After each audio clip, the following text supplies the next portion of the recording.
Good morning, you tubadors and you tubians. Coming to you live from my dining room table.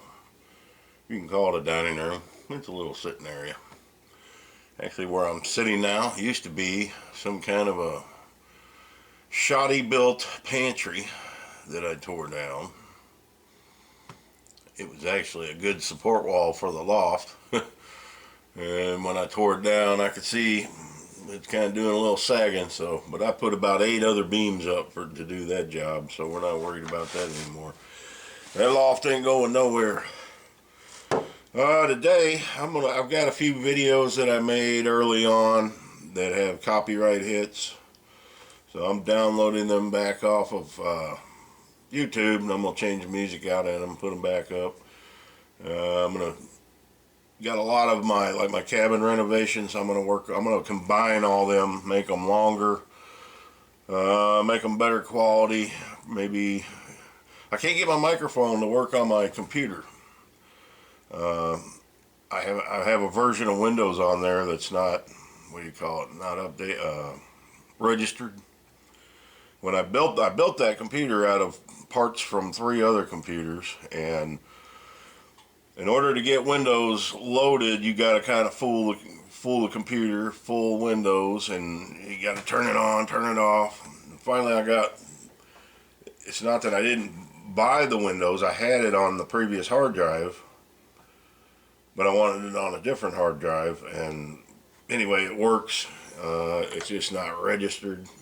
Everything still works, but for some reason, the microphone, when I plug it in, doesn't get recognized. So, because I want to narrate over some of that, and I'll work on that. There may be another separate jack in the back of the computer I can plug it in, but I used to do that when computers first started coming into homes. I'm not talking the old big giant Macs, but like the 386s and that. They had like a 110 megabyte hard drive. Can you imagine? A video that I upload every day is a lot bigger than that, and you could do very limited things on them. But me and my brother, we decided we went and bought a couple used ones, and this would have been in the 90s, late 90s. And we just crashed them things so many times, and we called support so many times. We just learned how to build our own. You break something enough and fix it enough, you learn. So, later on, I think I was living in Iowa, I opened a computer repair business. I was working for the newspaper, and I was taking flying lessons at the time, so I needed extra income because it wasn't cheap. So I started a computer repair business, and what I did is I just go to people's homes, farm homes, whatever, and 90% of the time it would be files that from surfing the net that clogged their computer. I go in there and do a simple cleanup. Sometimes it was changing out some hardware. Pretty easy fix, And I didn't overcharge people because, you want to come back and do it again. So, my average computer call was $50-$60. And I did very well with that. I just ran I worked for the paper, so we were allowed to run a free ad in there. I just ran that constantly, and I did pretty well that way. And then, I was taking flying lessons, but on the side, the airport would allow me to I'd get in the tractor and brush hog and mow the grass on the runways and that. They preferred a pilot to do that because we could listen to the radio. We knew if an aircraft was inbound or in the area, and we could get off the runway. They had a grass runway and then a concrete runway. That used to be a dream of mine. Spent a lot of money on it to become a pilot. Then 9/11 happened, and I was actually in the air when 9/11 happened. I was on my 3rd cross-country solo flight, and I'm still new. I had several solo flights under my belt, and I'd taken off, and FAA got on the radio, says you need to land. That was the tower, which they never did because I was in a rural community. Very rarely did you get but on a cross country, you would have to communicate. What you did, you had to go to 3 different airports. You picked 3 locations. You could pick them yourself. File a flight plan, and I think Forest City, Iowa was one. Waterloo was not one, but they ordered me to land in Waterloo, Iowa. And man, I didn't know what I did. I thought I did, because I'm up there by myself. I didn't know what I did wrong. They got on, said you need to land, told me where, talked me in, because it wasn't on my flight plan. But I had landed in Waterloo, Iowa several times, and so I knew that airport. But man, that is a big FedEx hub. Not so much a hub, but they do have a lot of FedEx planes land there. And they put me behind a FedEx jet. In a single engine Piper, you know, that jet wash will just knock you crazy. And it did. I had to do a flyby, which I wasn't comfortable behind that jet landing. So I requested a flyby. You don't even request it, you just do it. And as you're pulling back up, you tell them what you're doing. And I did let them know I'm a new pilot and the situation. And it wasn't until I landed and got down and they told me to park the plane. Well, they don't ever tell you that. They told me where to go and to secure the aircraft and to remove the key. And so I got all that done. Nobody came out, said nothing. I went to the pilot's lounge and they had a TV going, and the minute I saw it, I mean, if you're a pilot, the minute you see that, you knew it was no accident. And then shortly after that, the second one happened, and then all the reports about everything else. But that plane sat there for probably 3 weeks. I didn't get back in the cockpit for at least 3 to 4 weeks. But my flight instructor that I'd previously had, he had just left, and I got a new flight instructor, but he had just left to work for US Air as a co-pilot, and he was now handling baggage, and then he eventually lost that job. But that just killed that dream, and I never did pick it back up. And at that time, before 9/11, man, you could get jobs were there. I could have been a captain by now and retired. That's how many jobs, and then it just killed the industry. And it's been slowly. It's just not something I'd want to do now with the way things are today, the threats and everything. I just wouldn't want no part of it.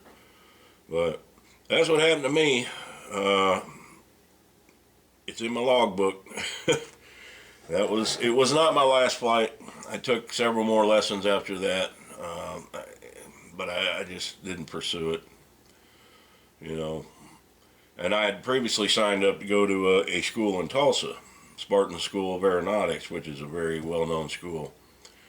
And the military sent me, I was in the military in the reserves, and they were going to send me to Fort Lee, Virginia, and that fell through. And before I went to Fort Lee, before the orders fell through, I went to Ohio to visit some relatives, and I let everything go in Tulsa, my apartment and everything. The plan was when I got done in Fort Lee, I'd come back and go to school. Well, none of that panned out, and my life ended up going a different direction. So one little event can change your entire life, and you don't even realize it. You may complain about it then, but